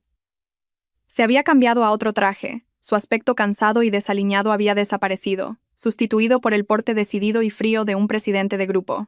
«Tú quédate aquí y cuida de Aria», dijo con una voz baja y firme. «Yo me encargaré de todo lo de fuera». Lo miré, llena de dudas. «¿Qué vas a hacer?» «Voy a hacer lo que debería haber hecho hace 5 años», respondió, con una mirada decidida. «Protegerte». Y dicho esto, se dio la vuelta y se fue. Esa tarde, el mundo entero se conmocionó. Javier convocó una rueda de prensa internacional, retransmitida en directo por todos los principales canales de noticias. Se plantó en el estrado, frente a cientos de cámaras, sin un ápice de vacilación. Mateo y yo vimos la rueda de prensa desde la habitación del hospital en la tableta. Mi corazón latía con fuerza. «Señores periodistas», empezó Javier. Su voz llenó la sala de conferencias. «Hoy estoy aquí no como presidente del Grupo Vargas, sino como marido y padre». No negó el contenido de los artículos, al contrario, lo admitió todo. «Sí, es cierto. La diseñadora Marina es mi esposa Elena García, la misma persona que todo el mundo, incluyéndome a mí, creía muerta hace 5 años». La sala de conferencias se llenó de murmullos de sorpresa, pero la voz de Javier se volvió firme. No huyó por una infidelidad, ni se llevó una fortuna. Se fue por mi culpa, por mi estupidez, mi frialdad y mi indiferencia. Inclinó la cabeza. Hace 5 años, fui un marido terrible. Llevé a mi esposa embarazada a un callejón sin salida por un malentendido ridículo, y la obligué a montar una farsa dolorosa para escapar de mí. Toda la culpa es mía. A continuación, reveló toda la verdad sobre la falsa farsa de embarazo de Valeria, presentando incluso grabaciones y pruebas médicas irrefutables. Desenmascaró la cara falsa de Valeria ante el mundo entero. Por último, miró directamente a la lente, como si me estuviera mirando a mí. Durante los últimos 5 años, no he dejado de buscarla ni un solo día. Hoy estoy aquí no para pedir el perdón de la opinión pública, sino para pedirle perdón públicamente a mi esposa, Elena. Lo siento, y para decirle al mundo entero. Esta vez, me jugaré todo lo que tengo para protegeros a ti y a los niños. La rueda de prensa terminó. Me quedé sentada, aturdida, las lágrimas rodando por mis mejillas. El hombre de la pantalla, tan digno y a la vez tan dolido, tan sincero, había conmovido mi corazón helado por primera vez en 5 años. Javier no solo restauró mi reputación, sino que convirtió la crisis mediática en una conmovedora historia de amor, haciendo que la marca Marina Jewels fuera aún más famosa. Pero no se detuvo ahí. Al día siguiente, el equipo de abogados del Grupo Vargas demandó formalmente a Valeria por fraude, difamación y por dañar la reputación y el crédito del grupo. Con las pruebas irrefutables presentadas por Javier, Valeria no tuvo ninguna posibilidad de librarse. Fue detenida por la Interpol en el aeropuerto cuando intentaba huir. Se dice que se enfrentará a una pena de prisión muy severa y a una indemnización multimillonaria. Ese fue el precio que tuvo que pagar por su malvada conspiración. Unos días después, cuando Aria superó la crisis y fue trasladada a una habitación normal, llegó una visita inesperada. Mi suegra, la señora Isabel, se quedó en la puerta de la habitación sin atreverse a entrar. 5 años sin verla, había envejecido mucho. Su pelo estaba canoso, y en su rostro, en lugar de la arrogancia y el orgullo de antes, había cansancio y arrepentimiento. Me miró a mí, y miró a Aria durmiendo en la cama, y de repente se arrodilló. Elena, mamá lo siente. Empezó a llorar desconsoladamente, lágrimas de arrepentimiento tardío. Me equivoqué. Me cegaron las 2 palabras, estatus social y te traté mal. Me puse del lado de Valeria y os llevé a ti y a tus hijos a un callejón sin salida. Yo. No merezco ser la abuela de tus hijos. La miré, mi corazón un torbellino de emociones complejas. La odiaba hasta los huesos. Pero al verla ahora, una mujer en el ocaso de su vida, arrodillada y suplicando perdón, mi corazón no pudo ignorarla. Mamá, levántese. Dije finalmente, el pasado está. No dije que la perdonaba. Hay heridas que no se borran con un perdón, pero tampoco quería seguir viviendo con odio. Por mis hijos necesitaban una abuela. La señora Isabel me miró, incrédula. Se levantó temblando y se acercó a la cama. Quería tocar a Aria con sus manos temblorosas, pero no se atrevió. La niña. ¿Se parece a mí?, preguntó con la voz entrecortada. Asentí. Se parece a mí, pero los ojos los ha sacado a su padre. Al oír esto, la señora Isabel volvió a romper a llorar. Esta vez, eran lágrimas de felicidad. Javier llegó justo detrás. Vio a su madre pero no dijo nada. Solo se quedó en silencio a mi lado. Su presencia ahora, de alguna manera, me daba una sensación de seguridad. La tormenta parecía haber pasado de verdad. Los malvados habían pagado su precio. Los malentendidos se habían aclarado. Ahora solo quedaban nuestras propias heridas del corazón, que necesitarían tiempo para sanar. Aria se recuperó a una velocidad sorprendente. Quizás la sangre de Javier corriendo por su cuerpo le había infundido una fuerte vitalidad. Unos días después, pudo salir de la sala de aislamiento. El médico dijo que con una semana más de descanso podría recibir el alta. Durante esos días, Javier vivió prácticamente en el hospital. Ya no era el presidente frío, sino un padre torpe. Aprendió a preparar el biberón, a leer cuentos, a cortar manzanas en forma de conejo. Todo lo que hacía era torpe, pero en sus ojos vi una ternura que nunca había visto en los 3 años de matrimonio. La señora Isabel también venía a visitarla a menudo. No se atrevía a hablarme mucho. Solo traía en silencio un caldo de pollo y pequeños juguetes para Aria. Cada vez que veía a su nieta, se le enrojecían los ojos. Hoy decidí traer a Leo y Hugo al hospital. Los 2 niños habían estado viviendo en casa de un amigo de Mateo. Echaban mucho de menos a su madre y a su hermana. Sabía que era hora de que los niños se enfrentaran a la verdad. Cuando entré en la habitación con mis 2 hijos, se quedaron paralizados en la puerta. Vieron a Javier, un hombre desconocido para ellos, sentado junto a la cama, dándole de comer sopa a Aria con cuidado. Javier levantó la cabeza, y en el momento en que vio a Leo y Hugo, vi cómo le temblaba la mano y casi se le caía la cuchara. Era la primera vez que veía a sus dos hijos de cerca. Se levantó, la confusión, la expectación y el miedo evidentes en su rostro. «¡Mamá!», gritó Aria. «Hermano Leo, hermano Hugo». Leo y Hugo seguían inmóviles, agarrándome la mano con fuerza. Mi hijo Leo, tan parecido a él, examinó a Javier con una mirada de duda madura. Hugo, el travieso, ahora se escondía detrás de mí en silencio. «Leo, Hugo», dije en voz baja, intentando que mi voz sonara lo más normal posible. «Venid a saludar al Señor». Señor, usé esa palabra. Todavía no estaba preparada para llamarlo papá delante de los niños. Javier se arrodilló lentamente, poniéndose a la altura de los dos niños. Su voz era ronca por la emoción. «Oh, hola chicos. Me llamo Javier». Hugo asomó la cabeza con curiosidad. «Señor, ¿es usted el que salvó a nuestra Aria? Mamá dijo que usted le dio sangre a Aria». «Sí, así es», asintió Javier con una sonrisa triste en los labios. «Yo ayudé a Aria». Justo en ese momento, mi hijo mayor, Leo, el de pocas palabras, de repente soltó mi mano, caminó directamente hacia Javier y lo miró con su rostro infantil pero serio. «No», dijo el niño con voz clara. «Usted no es un señor». Todos nos quedamos helados. Javier estaba desconcertado. «¿Qué quieres decir?». Leo miró a Javier fijamente, sus ojos recorriendo cada detalle de su rostro. «Señor, ¿es usted el héroe de las historias de mamá?». Mi corazón se detuvo. La historia que había inventado. Mi mentira. «¿Qué historia?», preguntó Javier confundido. «Mamá dijo», continuó Leo, su voz empezando a temblar, «que nuestro papá era un héroe, que papá había muerto, que papá estaba en el cielo». El niño señaló el techo con su dedito. «Pero, usted es igual que el hombre de la foto vieja que mamá esconde debajo de la almohada». Me sentí mareada. «Mi hijo». Lo sabía. Leo se giró hacia mí, sus ojos claros llenos de lágrimas. Su confusión estalló. «Mamá, nos mentiste, ¿verdad? Dijiste que papá estaba muerto. Pero él está aquí, ¿verdad, mamá?». Esa pregunta fue como un martillo en mi pecho. Aria, en la cama, también escuchaba conteniendo la respiración.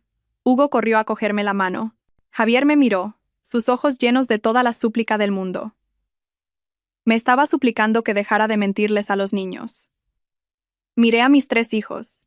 Miré al hombre arrodillado en el frío suelo. Sabía que no podía seguir engañándolos. No podía dejar que mis hijos vivieran en una mentira.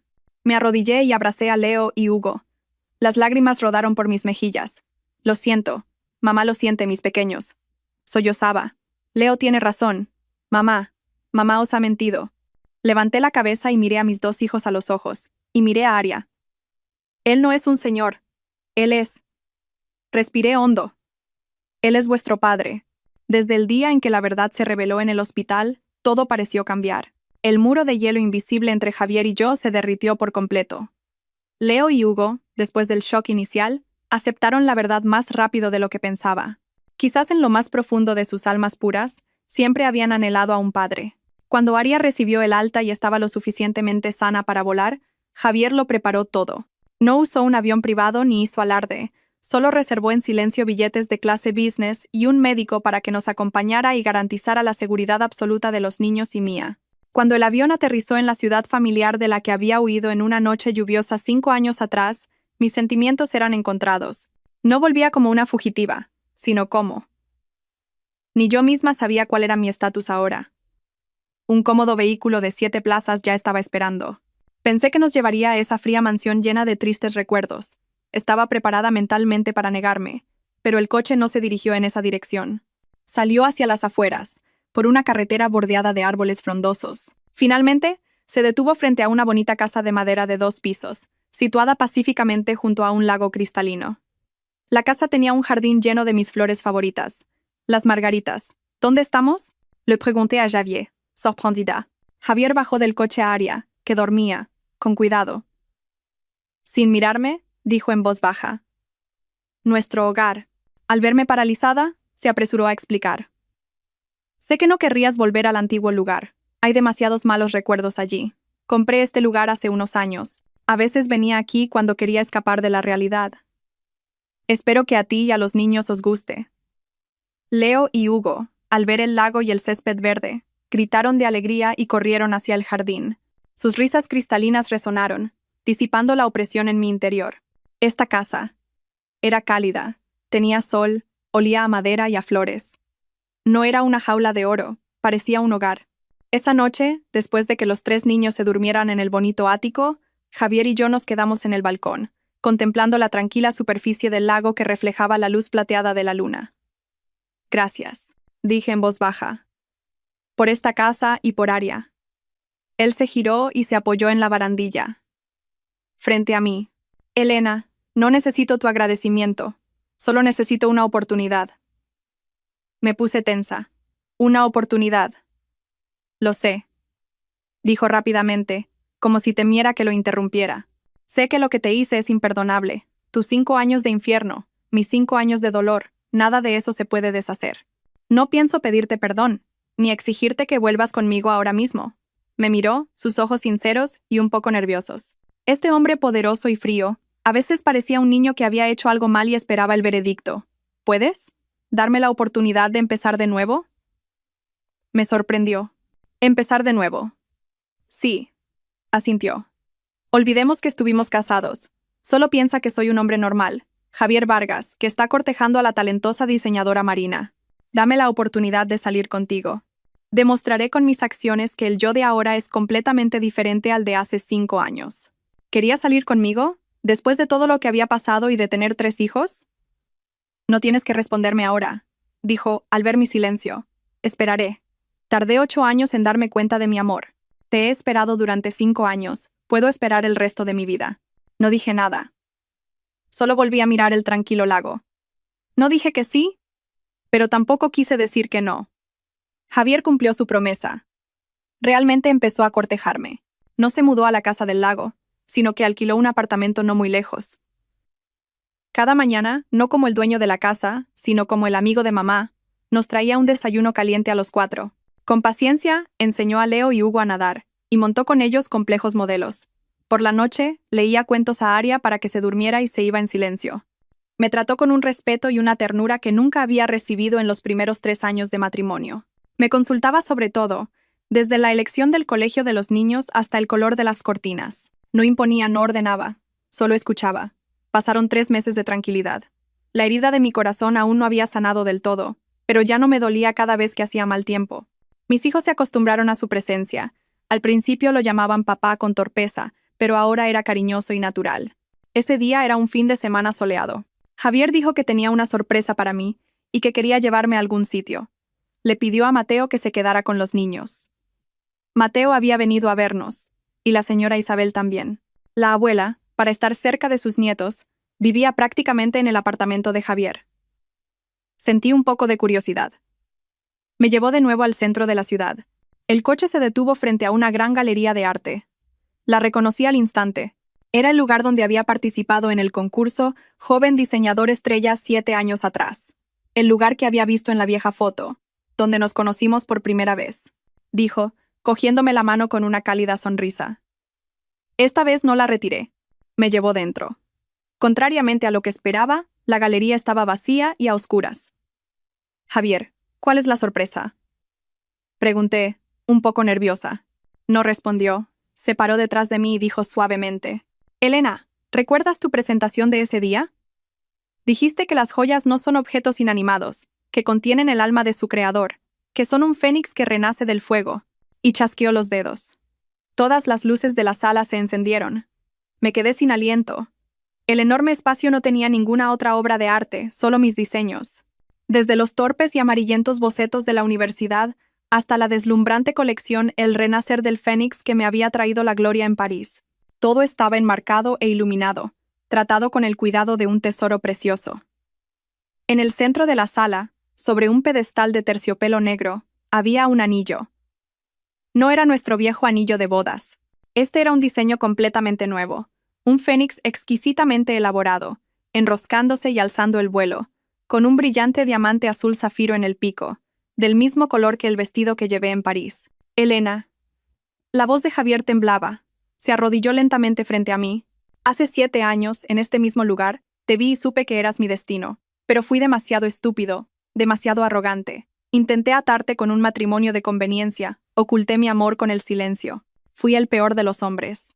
Mis lágrimas empezaron a caer. Durante los últimos 5 años he vivido como un cadáver sin alma. Te busqué en la desesperación. Ahora que el cielo se ha apiadado de mí y me ha permitido encontrarte de nuevo, quiero pedirte una vez más. Abrió la caja del anillo. Elena García, o Marina, ¿te casarías conmigo otra vez? No por responsabilidad, ni por los niños, sino porque te amo. Te amo más que a mi propia vida. Me quedé allí, sin poder hablar, llorando desconsoladamente. Mamá, di que sí. Las voces de los 3 niños sonaron al unísono. Me giré sorprendida. Leo, Hugo y Aria salieron corriendo de detrás de una pared, con rosas rojas en las manos. Mateo y la señora Isabel también estaban allí, sonriendo amablemente con los ojos llorosos. Aria corrió a abrazar mis piernas y me miró con sus ojos brillantes. Mamá, cásate con papá.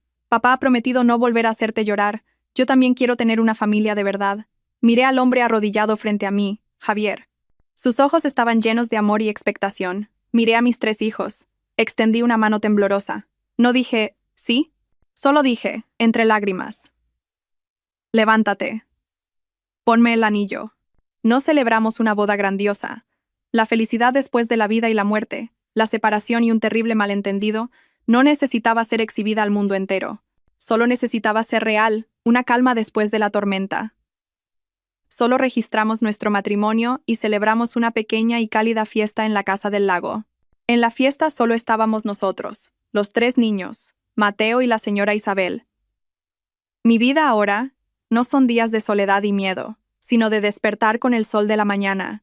Ya no necesito esforzarme por ser un fénix fuerte. Puedo ser débil, porque sé que siempre habrá un abrazo fuerte a mi lado. Hoy es domingo, me he despertado más tarde de lo habitual. Al no ver a Javier a mi lado, sonreí levemente. Me puse un suéter fino y salí al balcón. Debajo, en el césped verde junto al lago, se desplegó una escena que me derritió el corazón. El hombre que una vez fue un presidente frío, el hombre que pensé que nunca conocería las 2 palabras familia, ahora llevaba una simple camiseta y, con las rodillas llenas de barro, estaba montando una pequeña tienda de campaña con Leo y Hugo. Papá, esta estaca hay que clavarla más hondo. El viento del lago se la llevará, dijo Leo con la seriedad de un pequeño adulto. Papá, mira esto. He atrapado una libélula, gritaba Hugo, presumiendo de su botín. Aria estaba sentada en una manta de picnic cercana, aplaudiendo y animando a sus 2 hermanos y a su padre. Su cara estaba sonrosada y sana, y la tenue cicatriz en su pecho era la prueba de que la terrible tormenta había pasado. Javier levantó la cabeza. Quizás sintió mi mirada. Me sonrió. Una sonrisa realmente brillante, sin rastro de la melancolía del pasado. Me saludó con la mano y yo le devolví el saludo. Entré en la cocina y preparé un té de manzanilla caliente. De repente pensé en Mateo. No asistió a nuestra fiesta. Dijo que tenía un asunto urgente en un bufete de abogados en Suiza, pero sé que necesitaba tiempo para asimilarlo. Solo me envió un mensaje que decía: «Tienes que ser muy feliz. Elena, te lo mereces.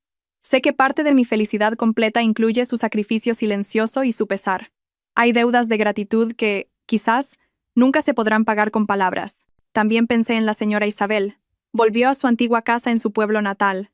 Dijo que las ciudades ruidosas no son para los ancianos, pero sé que quería dejarnos nuestro espacio. A veces llama por videollamada, solo para ver a sus 3 nietos parlanchines. Su voz ahora es amable y cálida. Hay errores que el tiempo lavará, y las cicatrices, aunque seguirán ahí. Salí al jardín con la tetera. El viento del lago soplaba suavemente, trayendo el fresco aroma de la hierba y los árboles. «Ah, mamá ha salido». Aria fue la primera en verme. Gritó y corrió a abrazar mis piernas. Javier también se acercó, sus manos llenas de tierra. No le importó y me rodeó la cintura con el brazo, atrayéndome a un abrazo suave y familiar. «¿Has dormido bien?» Asentí y me apoyé en su hombro. «Muy bien». Miré a mis 3 hijos jugando y parloteando.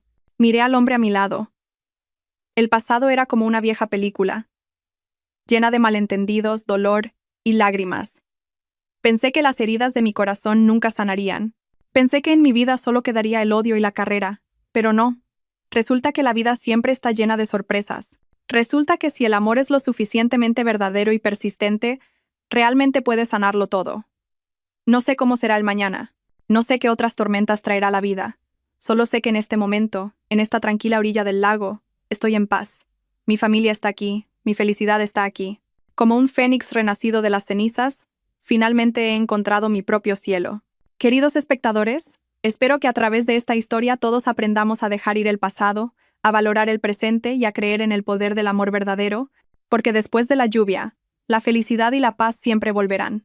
No olvidéis suscribiros, activar la campanita y compartir vuestros sentimientos en los comentarios. Gracias por escuchar. Hola y hasta la próxima.